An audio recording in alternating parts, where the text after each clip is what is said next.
Previously on a True Blue Challenge. I entered the naturally aspired sports, dealt with a certain unsavory character, scored a memorable win on the ring, and doubled my wealth by doing the right thing. With that had been said, I welcome you back to the world of Gran Turismo. With the NSX, I had scored great wins. I set my sights to one of the more difficult parts of the professional league, the Tuning Car Grand Prix. Here, the races are served as a straight set in the form of a championship. Winner takes 20 grand. Not that much compared to the Type R meeting, but it is required to progress. The racers here will typically use cars procured from the tuning village. Yes, we are talking about Operas and Amuses, challenging contenders compared to what we had faced so far. What's interesting is that the fact that this event does not limit the kind of tires you can use, which means racing tires are now on the table. So Strakes, you might ask, what is the implication of this rule? To that question, I answer,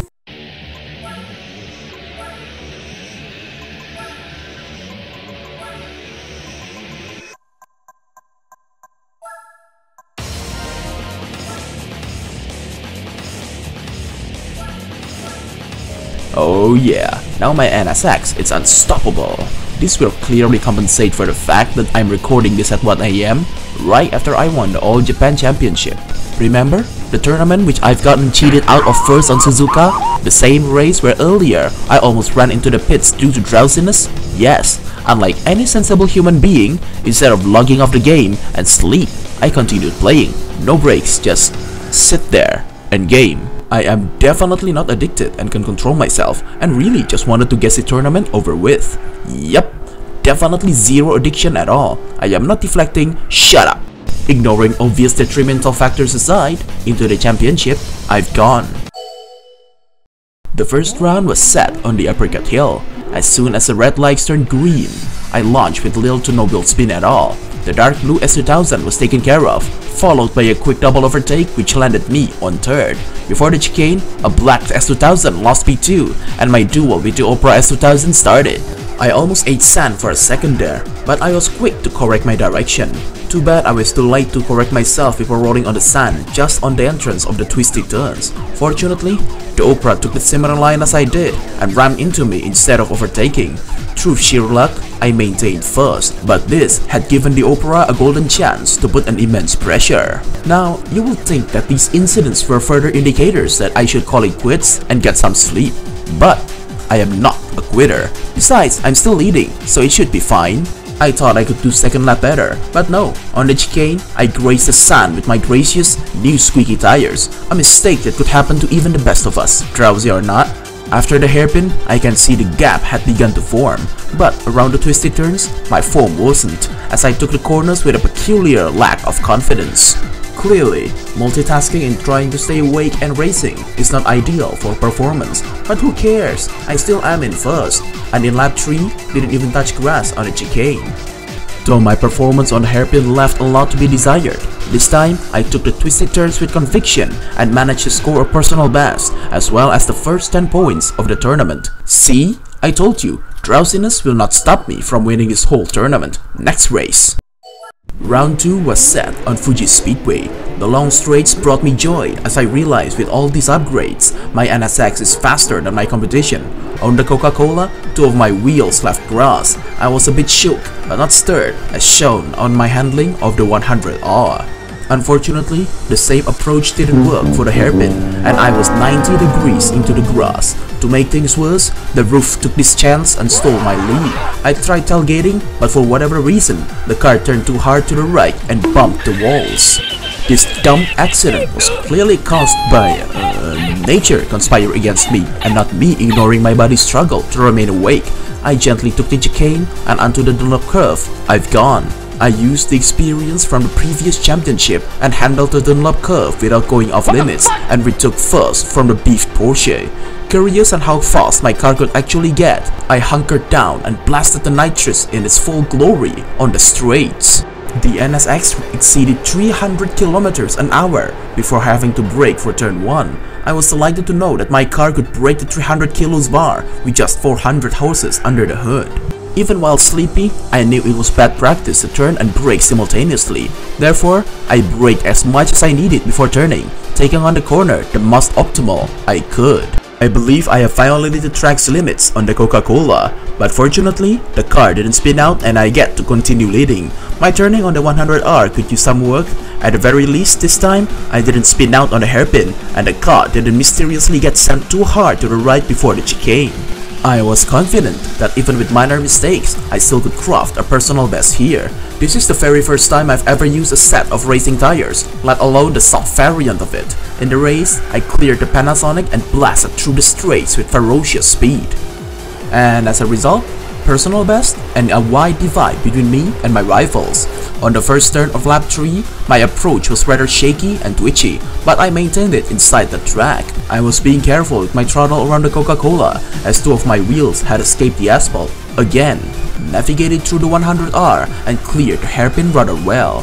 The more sections of the track I could clear without incidents, the wider the gap between me and my opponent's crew.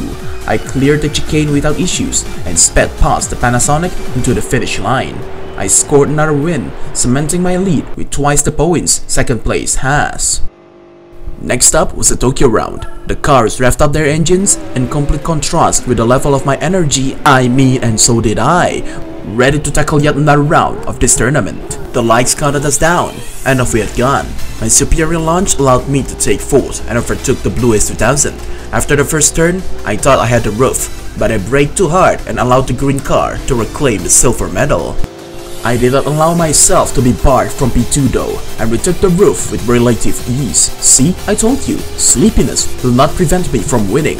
I can literally drive with half-opened eyes and still ow. Okay, I think I'm starting to get the point. On the corners, the Opera House S2000 might have the advantage, but my NSX is still better on the straight. Oops, gotta turn for that one. Surely I can handle this easy corners peasy. Damn it, not again. Okay, the straights. That was 2000 is done. Yeah, that's what I'm talking about. The severe lack of display and skill is compensated by the sheer power my car has. Also the racing softs, they help a lot. I approached the half circle turn with care, squeezing every last bit of energy I still had. But with each corner taken, the Opera grew closer and closer. I can literally hear the S2000's engine in the background until ultimately I lost P1. Drowsy and under great pressure, looks like I've really reached my limit this time. For a brief moment, my NSX lost control, but that was all it took for the S2000 to escape the fight. This absolute clownery did not stop there.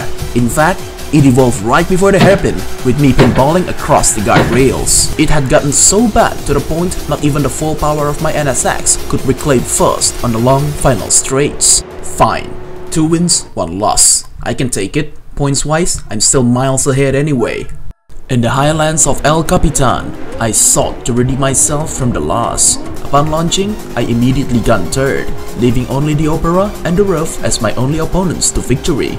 I overtook the Opera and chased down the roof. I took the insides of the corner and finally claimed first. As usual, I got first early, but misjudged the corner so bad I believe it was luck that I had yet to spin out. Even with Lady Luck on my side, the roof still managed to claim first. The roof got too wide and allowed me to claim the pole position once again. I navigated through the hill, thought I'd slowed down enough, but the wheels did not get enough traction to change directions. As a result, I was introduced to the walls and almost spun out on my way down. A surprisingly decent racing line down the corner, all things considered. The hairpin was there, and I took it with confidence, and I hammered down the straights into lap 2. Lap 2 and already I'm in first. This race is in the bag.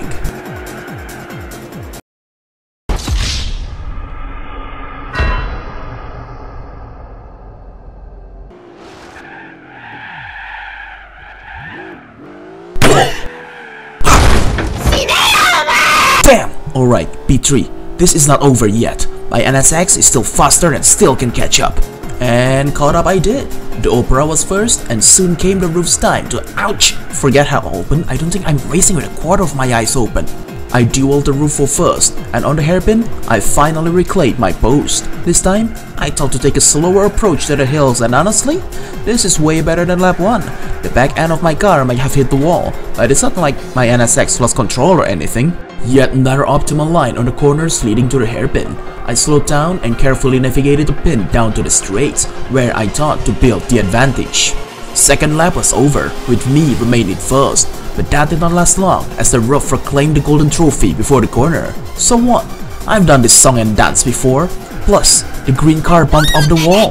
My chance to reclaim the win. See? The roof went too wide, ran into the grey sands, and... It was at this moment he knew. He f***ed up.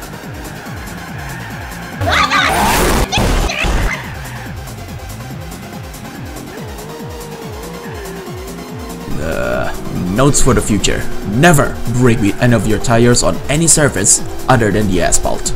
P3 and both the Opera and the roof pretty much had a skate. I slowed down at the end of the hairpin and before the slope, mistakenly stepped on the gas. Honestly, I have no idea what's happening in here.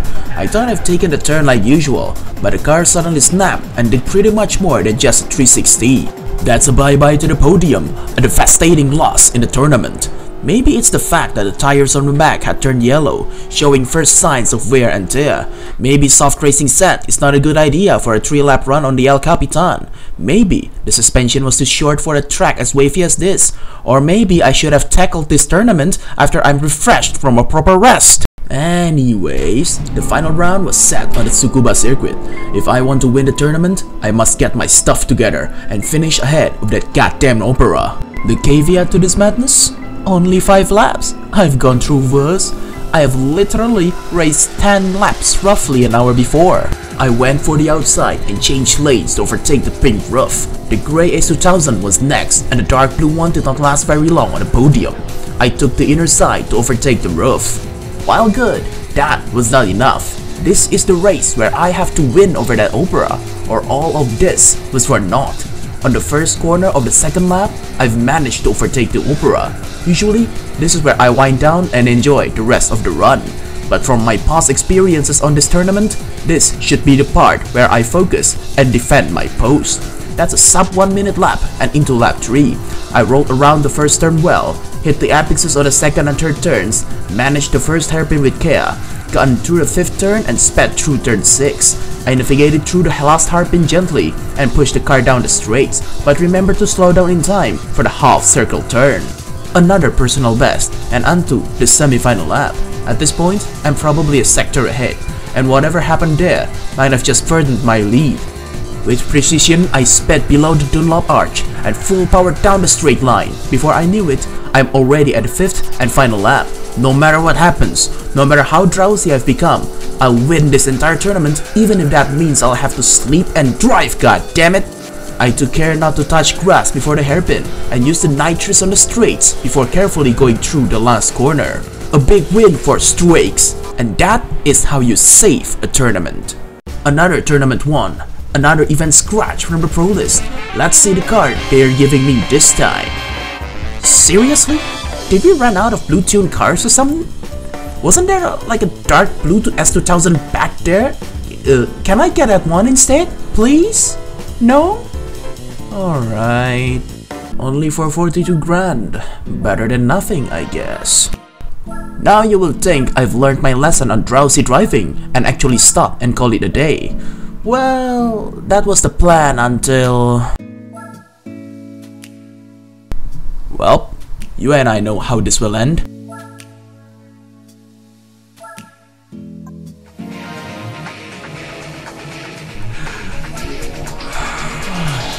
Welcome the new addition to the garage, the Corvette Grand Sport. Basically the C4, but better in every conceivable way. Time for some American event to get some money back. Soft sports spot, and soon it was time for Stars and Stripes. First race is set on the Laguna Seca. See, only 3 laps, and it's slower car too. I'll be fine. Since it's a rolling start, I was at a disadvantage, but that mattered little as I caught up by the 3rd corner before the Bridgestone arch. I overtook the Shelby and fought the Cobra R, but apparently, I misjudged the Shelby's power as it managed to outpower me right before the corner. Even though I managed to retake my position with relative ease along with the Cobra, netting P4. I fought the yellow Corvette and won, braked before the famed corkscrew and avoided a catastrophic spin. Whoever's in first clearly was powerful enough to gap the other contestants, but I am in a Grand Sport. I refuse to just roll over and accept that. On the second lap, I thought I went through the Andretti hairpin well, but I got too wide to the point of touching grass on its second half. At the very least, I've managed to avoid the same mistake on the third and fourth turns. I believe by the fifth turn, I've just gotten closer to the Camaro and almost overtook it on the next one. The corkscrew will be my best bet, I thought, but I braked when one of my wheels were on the sand, and of course, the vet didn't like it. The Camaro remained in first, but the distance was short. I can still salvage this. I tailgated the silver Chevrolet and overtook it on the last turn before the third lap. I sped towards the Andretti hairpin and actually managed to take that set of corners on clean. Another clean turn on turn 3 and got optimal on the fourth turn.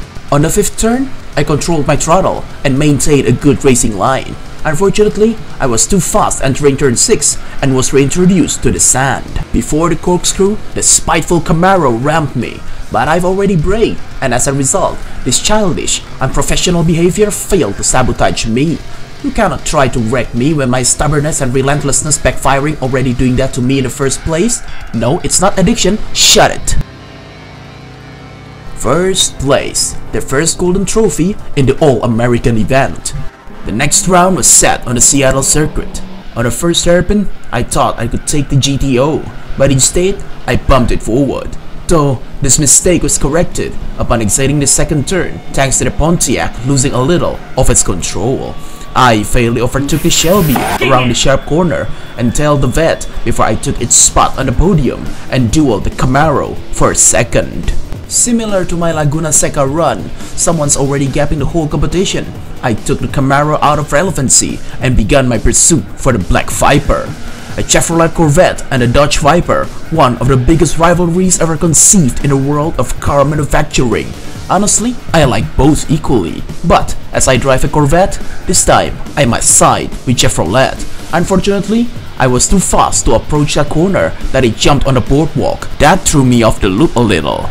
On the straights, I was straight up outpowered by the Viper. Clearly, the type of Viper I'm dealing with here is a slightly modified one.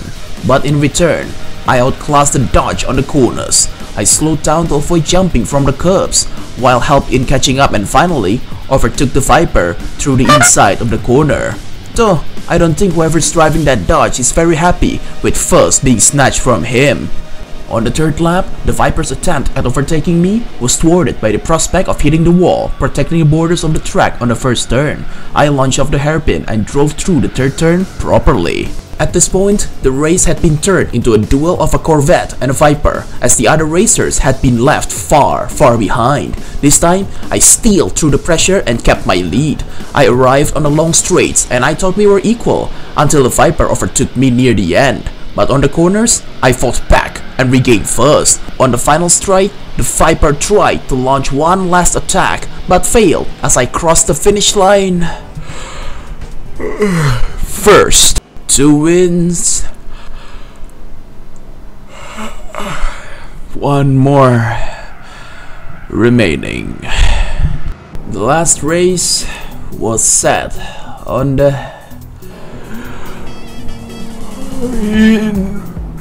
Indian.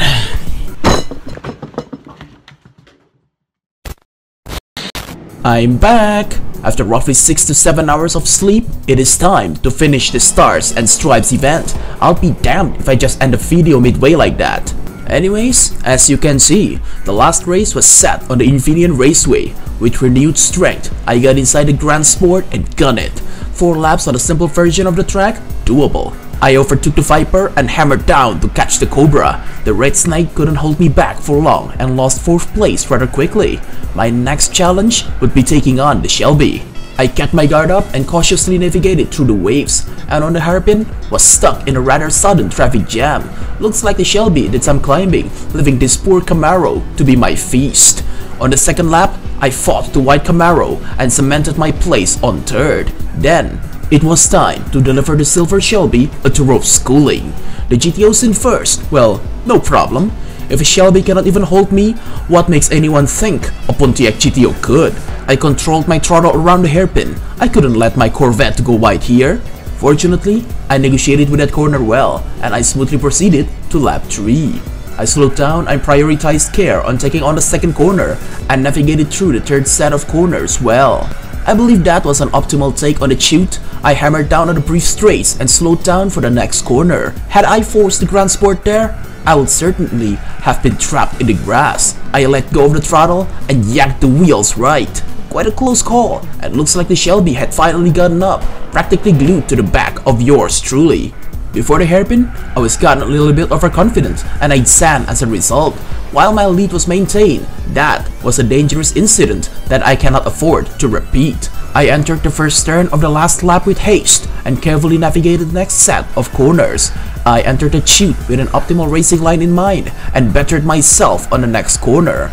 Again, I prioritized caution to avoid mistakes on the set of twisty turns, avoided eating sand before navigating through the hairpin. Oh hey, what are you doing? You want first? You want to overtake? Well, I regret to inform you that— hey, don't cut me off while I'm— hey, I say no! That's right, stay in second where you belong. First place is mine. That's a win and another 10 grand in the account. I wonder what I'll get from winning the string of events. Whoa, it's a race car, and it's blue. It's a blue car. Score! Finally, a race car that I can actually keep at home. Thank you so much. I'll be sure to— Wait! What? Remember our contract? This car is blue? I don't see the problem. No, that car has a lot of white in it. It doesn't count. But— Tough luck, buddy. Maybe next time. Nah, the Camaro is blue. You? What a surprise! I'm happy to see you, but I'm a bit busy. You see, Xbox man, I probably did get a vet that got a white stripe on it, but that's alright with ya. But that's— Ain't his Honda get a black top? Why is that okay, but this Camaro E? It's not the same. This is— When streaks over here and use them, you will fine. So what's the deal with this blue Mary? He can only use blue cars. That is the deal. Actually, sir, Gran Turismo has a way to determine the car's color. Notice that there is a stripe matching the car's color. I believe that is the most documentable way to determine a car's color. Fine, but if I see a white on a stripe, then he cannot use it. yes!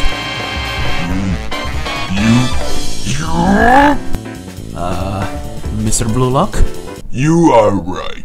I hope you can make it to the World Championship. Oh, thank you?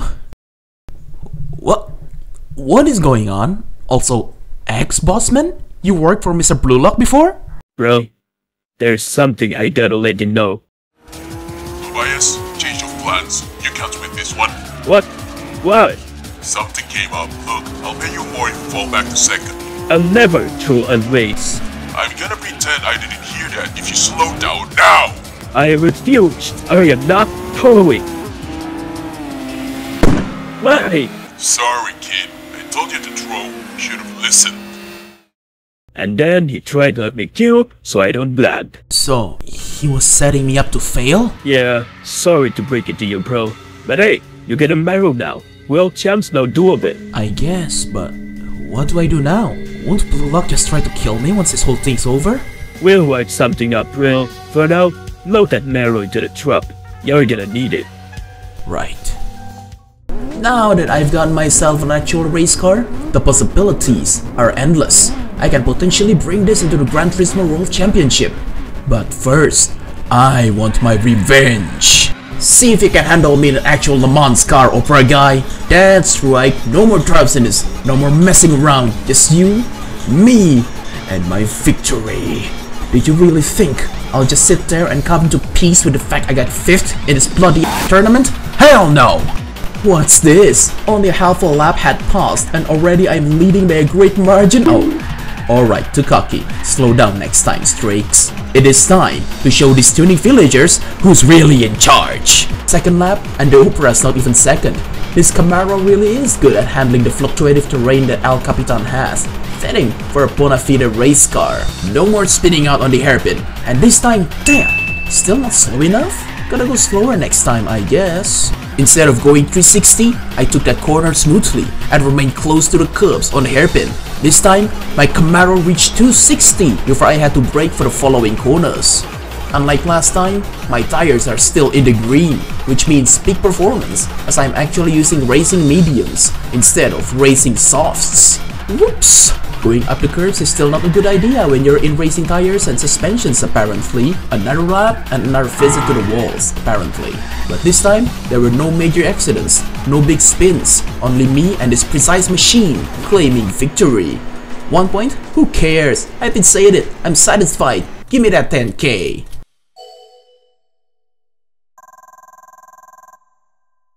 The moral of this story is, if you're feeling sleepy while driving, park somewhere safe, or if you're away from a safe parking spot, pull over, refresh yourself and drive until you are somewhere safe, and then sleep. Or else, this will happen.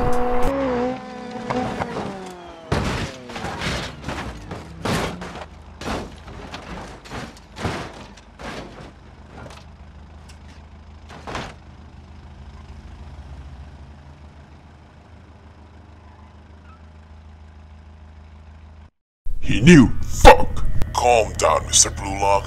He's still bound to the contract, no? He still can't use cars that's not blue. That's not the point. If he can use that Camaro, he can use actual Le Mans prototypes. You're afraid he's going for a Minola? Yes! Even if you can stop him from getting one, what makes you think an inferior car will stop him? You saw his races. You even raced him in a concept car and lost. You're saying I lost from the start? Fuck you! Then I'll have him quartered this fucking night!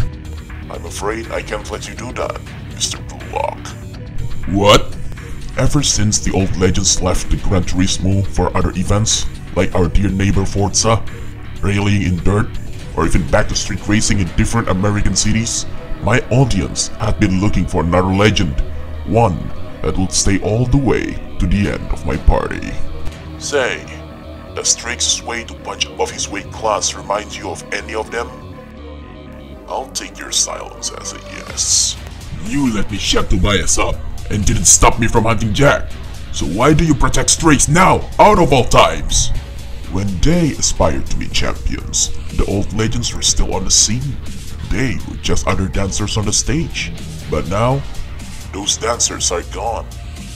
Do you understand what this means, Blue Lock? I hope you do. Refrain from doing unprecedented things, Mr. Blue Lock. One suggestion though, if I may. If you want to keep playing, dance on the stage.